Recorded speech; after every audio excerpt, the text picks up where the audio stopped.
मेरे परिवारजनों, भारतीय संस्कृति और भारतीय संगीत अब ग्लोबल हो चुका है।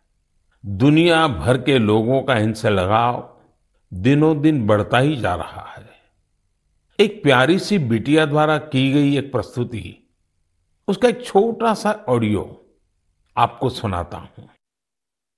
जगज्जालपालं कजत्कण्ठमालं शरच्चन्द्रभालं महादैत्यकालं नभो नीलकायं दुरावारमायं सुपद्मसहायं भजेऽहं नागेन्द्रहाराय त्रैलोचनाय भस्मङ्गरागाय माहेश्वराय नित्याय शुद्धाय दिगंबराय तस्मै नकाराय नमः शिवाय। इससे सुनकर आप भी हैरान हो गए ना? कितनी मधुर आवाज है और हर शब्द में जो भाव झलकते हैं, ईश्वर के प्रति उनका लगाव हम अनुभव कर सकते हैं। अगर मैं ये बताऊं कि ये सुरीली आवाज जर्मनी की एक बेटी की है, तो शायद आप और अधिक हैरान होंगे। इस बिटिया का नाम कैसमी है। 21 साल की कैसमी इन दिनों इंस्टाग्राम पर खूब छाई हुई है। जर्मनी की रहने वाली कैसमी कभी भारत नहीं आई है, लेकिन वो भारतीय संगीत की दीवानी है।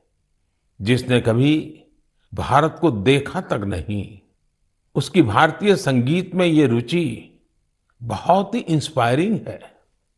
कैसमी जन्म से ही देख नहीं पाती है, लेकिन ये मुश्किल चुनौती उन्हें असाधारण उपलब्धियों से रोक नहीं पाई।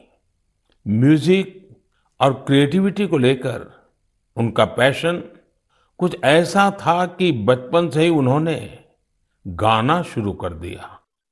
अफ्रीकन ड्रमिंग की शुरुआत तो उन्होंने महज 3 साल की उम्र में ही कर दी थी। भारतीय संगीत से उनका परिचय 5-6 साल पहले ही हुआ।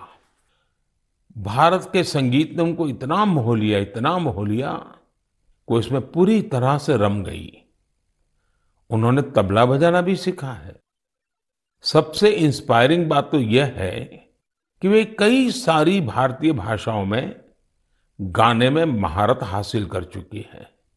संस्कृत, हिंदी, मलयालम, तमिल, कन्नड़ या फिर असमी, बंगाली, मराठी, उर्दू, उन्होंने इन सब में अपने सुर साधे हैं। आप कल्पना कर सकते हैं, किसी को दूसरी अनजान भाषा की 2-3 लाइनें बोलनी पड़ जाएं तो कितनी मुश्किल आती है। लेकिन कैसमी के लिए जैसे बाएं हाथ का खेल है। आप सभी के लिए मैं यहाँ कन्नड़ा में गाए उनके एक गीत को शेयर कर रहा हूँ। ನಮ್ಮ ವಚನ ಬಹುವಚನ ನುಡಿರು ಕನ್ನಡ ನಡೆಯಿರೋ ಕನ್ನಡ ನಮ್ಮ ವಚನ ಬಹುವಚನ ನುಡಿರು ಕನ್ನಡ ನಡೆಯಿರೋ ಕನ್ನಡ ಕನ್ನಡ ನಮ್ಮ ಕನ್ನಡ। भारतीय संस्कृति और संगीत को लेकर जर्मनी की कैसमी के इस जुनून की मैं हृदय से सराहना करता हूं। उनका यह प्रयास हर भारतीय को अभिभूत करने वाला है। मेरे परिवारजनों, हमारे देश में शिक्षा को हमेशा एक सेवा के रूप में देखा जाता है। मुझे उत्तराखंड के कुछ ऐसे युवाओं के बारे में पता चला है जो इसी भावना के साथ बच्चों की शिक्षा के लिए काम कर रहे हैं। नैनीताल जिले में कुछ युवाओं ने बच्चों के लिए अनोखी घोड़ा लाइब्रेरी की शुरुआत की है। इस लाइब्रेरी की सबसे बड़ी विशेषता यही है कि दुर्गम से दुर्गम इलाकों में भी इसके जरिए बच्चों तक पुस्तकें पहुंच रही है। और इतना ही नहीं, ये सेवा बिल्कुल निशुल्क है।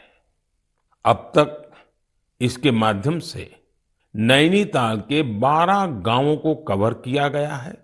बच्चों की शिक्षा से जुड़े इस नेक काम में मदद करने के लिए स्थानीय लोग भी खूब आगे आ रहे हैं। इस घोड़ा लाइब्रेरी के जरिए ये प्रयास किया जा रहा है कि दूर दराज के गांवों में रहने वाले बच्चों को स्कूल की किताबों के अलावा कविताएं, कहानियां और नैतिक शिक्षा की किताबें भी पढ़ने का पूरा मौका मिले।